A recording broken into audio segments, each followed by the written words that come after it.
ससुराल में बंद कमरे का आखिर क्या राज था। एक दर्द भरी कहानी। जिस घर में मेरी शादी हुई उस घर में हम 3 ही लोग थे, मैं, मेरे पति और ससुर जी। मेरी सासू माँ नहीं थी। शादी करके मैं जब उस घर में गई तो पता चला उनका घर खेत में है। मुझे यह तो पता था कि उन घर गांव में है, लेकिन यह नहीं पता था कि उनका घर खेत में है। घर के आसपास थोड़ी दूरी तक कोई घर दिखाई नहीं दे रहा था। उनका घर भी बहुत बड़ा था। इतना बड़ा घर और सिर्फ हम 3 लोग। मुझे घर में जाते ही थोड़ी बेचैनी होने लगी, लेकिन फिर मैंने सोचा कि नई जगह है, ऐसा होना स्वाभाविक है।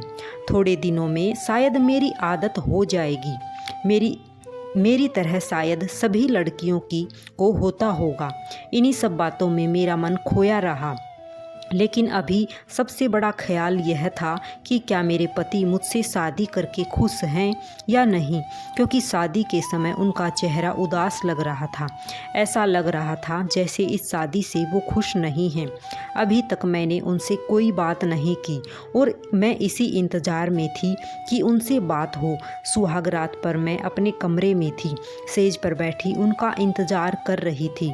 मन में कई तरह के ख्याल और सवाल थे। धीरे धीरे समय बीतता गया और इंतज़ार करते करते आधी रात हो गई, लेकिन अभी तक मेरे पति कमरे में नहीं आए थे।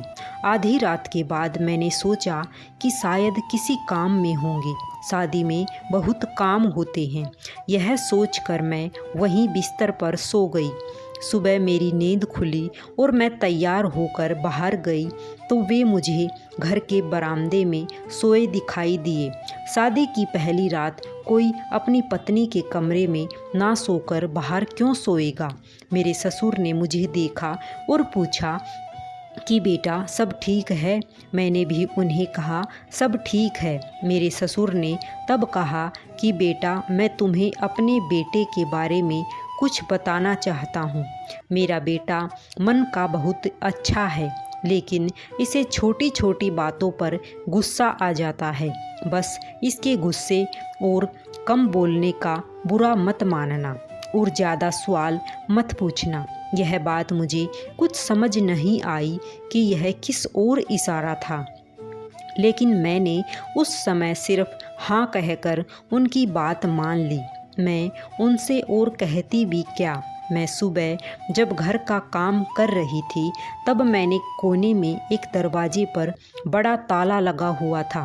घर में ही इतना बड़ा ताला लगा देखकर रखा है, यह बात मुझे अजीब लगी। मेरे पति घर से चले गए थे। मैं पूरा घर देख रही थी, साथ ही सफाई भी कर रही थी। मैंने मेरे ससुर जी से बोला कि पापा जी इसकी चाबी दे दीजिए, सफाई कर देती हूँ। वो बोले नहीं रहने दो, इसके नीचे तहखाने में एक छोटा कमरा है, उसमें जाने की कोई ज़रूरत नहीं, रहने दो। उन्होंने जिस तरह से बोला उनको देखकर ही मैं डर गई। पता नहीं उन्हें इस बात पर गुस्सा क्यों आ गया। उस समय मैंने सिर्फ हाँ में सर हिला दिया, लेकिन फिर बाद में सोचती रही कि आखिर वहाँ क्या है। कुछ देर बाद मेरे ससुर भी घर से चले गए। मैंने पूरा घर देखा, लेकिन मैंने मेरी सास की एक भी तस्वीर नहीं देखी। यह बात थोड़ी सोचने लायक थी। यह सब मेरे लिए बड़ा अजीब था। रात हो गई और वो और ससुर जी दोनों घर आ गए थे। खाना खाने के बाद मैं अपने कमरे में गई। मुझे अब इस घर में थोड़ा अजीब सा लग रहा था। घर में बात करने वाला कोई नहीं था। मैं सोच रही थी कि आज भी वो बाहर सोएंगे, लेकिन थोड़ी देर बाद वो कमरे में आ गए। उनके आते ही मैं डर गई। वो कमरे में आए, लेकिन बिना कुछ बोले और मुझे देखे वो बिस्तर पर सो गई। शायद उनके पिता ने उन्हें समझाया होगा। मैंने थोड़ी कोशिश की उनसे बात करने की। उन्हें बोला कि आपको ठंड लगे तो यह कंबल ले लेना, लेकिन उनका कुछ जवाब नहीं आया। मैं भी कुछ समय बाद सो गई। उस दिन के बाद रोज़ वो कमरे में ही सोते थे। लेकिन मेरी तरफ पीठ करके और बिना कुछ बोले। यह कैसी शादी थी? मेरे पति मेरी तरफ देख भी नहीं रहे थे। मेरे ससुर ने पहले ही समझाया था कि ज़्यादा सवाल नहीं करना, इसलिए मैं कुछ बोलती या पूछती ही नहीं थी। एक रात मेरी नींद अचानक खुली तो मैंने देखा कि वो कमरे में नहीं है। मैंने सोचा कि बाथरूम गए होंगे, लेकिन जब कुछ देर होने के बाद भी वो नहीं आए तो मैंने कमरे के बाहर जाकर देखा। कमरे के बाहर बरामदे में कहीं भी मुझे वो नहीं दिखाई दिए। मैं फिर अपने कमरे में जाने लगी, लेकिन मेरे मन में ख्याल आया उस ताले वाले दरवाजे का। उस दरवाजे के सामने मैं गई तो वहाँ अब ताला नहीं था, बल्कि वो अंदर से बंद था। मैं खड़ी खड़ी यह सोच रही थी कि कहीं वो अंदर तो नहीं। तभी मुझे धीमी धीमी आवाज़ सुनाई दी। यह आवाज़ किसी औरत की थी और ध्यान से सुनने पर वो बेटा बेटा बोल रही थी। मैं डर गई और वहाँ से भागते हुए सीधे मैं अपने कमरे में जाकर सो गई। मैं बिस्तर पर सोए हुए यह सोच रही थी कि यह सब क्या है। तभी वो कमरे में आ गए। मैंने सोने का नाटक किया। अब उनके आने से मुझे डर लगने लगा था। जैसे तैसे मैंने अपने डर और विचारों पर काबू किया। तहखाने में जो औरत की आवाज़ आ रही थी, क्या वो मेरी सास की थी? मेरी सास की एक भी तस्वीर क्यों नहीं है? क्या वो जिंदा है? और अगर है तो उन्हें इस तरह बंद करके क्यों रखा गया है? जब घर में इतने राज हों तो नींद कैसे आ सकती है? रात में ठीक से सो नहीं पाई। बिस्तर पर पड़े पड़े मुझे यह ख्याल आया कि मुझे उस कमरे में जाकर एक बार ज़रूर देखना चाहिए। मेरे ससुर ने भी उस कमरे में जाने से मना किया था। मैं सुबह जल्दी अपने कमरे से निकल गई। वो अभी तक सोए थे। धीरे धीरे और डरते डरते मैं उस कमरे तक जा रही थी। सीढ़ियों के दरवाजे पर पहुंच गई थी। हमेशा की तरह अभी भी वहां बड़ा ताला लगा हुआ था। उसकी चाबी मेरे पति के पास रहती थी। मैंने सोचा कि मैं बाहर से आवाज़ लगाती हूँ, शायद कोई जवाब दे। लेकिन फिर मैंने सोचा कि आवाज़ लगाने से मेरे पति या ससुर में से कोई जाग जाएगा। मुझे समझ आ गया था कि उस कमरे में जाना है तो चाबियों के साथ आना होगा। मैं वहाँ से चली गई। उस रात के बाद मैं बड़ी बेचैन हो गई थी, लेकिन मेरे पति के स्वभाव में कोई बदलाव नहीं आया था। सुबह सुबह ही मेरी माँ और पिता अचानक ही मेरे ससुराल आ गए। वो वहाँ से गुजर रहे थे, इसलिए मुझसे मिलने आ गए। मेरी माँ को देखकर मुझे रोना आ गया। जी तो चाहा कि यह सब जो है वो मैं उन्हें बता दूं, लेकिन मैं बताती भी तो क्या? अभी तो मुझे भी ठीक से नहीं पता कि यहाँ हो क्या रहा है। मेरी माँ मुझसे पूछती है कि बेटी सब ठीक है? मैंने कहा ठीक है, लेकिन उन्हें मैं कैसे बताऊं कि यहाँ कुछ भी ठीक नहीं है। ना मेरा पति मेरे साथ पति की तरह रहता है, ना ही इस घर में क्या हो रहा है उसका मुझे पता है। लेकिन मैं अभी उन्हें भी चिंता में नहीं डालना चाहती थी, इसलिए मैंने मेरी माँ को कुछ नहीं बताया। उनके जाने के बाद जब मेरे ससुर घर पर थे तो मैंने उनसे पूछ लिया कि पिताजी, सासू माँ कैसे चल बसी।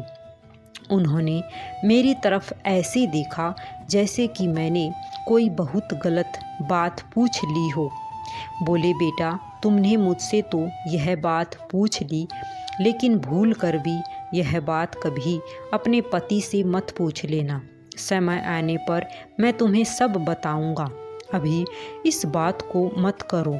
इतना कहकर वो चले गए। अब रात होने से मैं डरने लगी थी। रात फिर वही होता।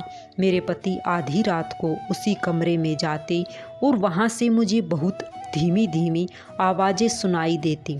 उस रात मैंने सोच लिया था कि आज मैं चाबी लेकर ही रहूँगी। रात जब वो कमरे में आकर थोड़ी देर बाद सोए तो मैंने धीरे धीरे उनकी जेब से चाबी निकाल ली। सुबह जल्दी ही मैं उस कमरे की ओर गई। मन में कई तरह की बातें और डर था। मैं उस दरवाजे के सामने थी जहाँ ताला था और उसकी चाबी मेरे हाथ में थी। मैंने थोड़ी देर खड़े होकर सांस ली और चाबी उस ताले में लगाई, लेकिन मेरी धड़कनें तब रुक गई जब पीछे से मेरे ससुर ने मुझे आवाज़ लगाई। बहू, उनकी आवाज़ ने मेरी जान ही निकाल दी थी। मैं पीछे नहीं पलटी, लेकिन वो मेरे पास आए, मुझे देखकर बोले कि क्या कर रही हो यहाँ, और इस कमरे की चाबी तुम्हारे पास कैसे आई। मैं चुप थी तो उन्होंने फिर पूछा, कहाँ से मिली तुम्हें यह चाबी? तुमने मेरे कमरे से इसे लिया है? मैंने कहा, नहीं, यह तो आपके बेटे के पास थी। वो रोज़ रात यहाँ इस कमरे में आते हैं। यह सुनकर उन्हें हैरानी हुई। वो बोले कि वो इस कमरे में फिर जाने लगा, वो भी रात में। मैंने पूछा, आखिर ऐसा क्या है जो आप लोग इस कमरे में छिपा रहे हो? यहाँ से रात को आवाज़ें आती हैं। क्या सासू माँ इस कमरे में हैं? मेरे ससुर ने यह सब सुनकर कहा कि गलती मेरी ही है, तुम्हें सब पहले ही बता देना चाहिए था। मुझे नहीं पता था कि तुम ऐसा कुछ सोचने लगोगी। उन्होंने मेरे हाथ से चाबी ली और सीढ़ियों का दरवाज़ा खोला। नीचे उतर एक कमरे में गई। कमरा खोलते ही मुझे कमरे का राज पता चल गया। कमरे में मेरी सास का सारा सामान, कपड़े, तस्वीरें और गहने थे। उसके बाद ससुर जी ने मुझे बताया कि तुम्हारी सासू माँ 2 साल पहले एक एक्सीडेंट में चल बसी। वो अपने भाई के यहाँ जा रही थी। उसने मेरे बेटे से कहा कि तुम मेरे साथ चलो, लेकिन मेरे बेटे को उस दिन कहीं और जाना था। मुझे अच्छे से बाइक चलाना नहीं आता था, इसलिए उसने अपने भाई को बुला लिया, लेकिन जाते वक्त उनकी बाइक फिसल कर गिर गई। सासू माँ को सर में चोट लगी, जिस कारण उसकी मृत्यु हो गई।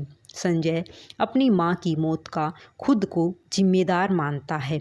उसका मानना है कि अगर वो उस दिन माँ को ले जाता तो ऐसा कुछ भी नहीं होता।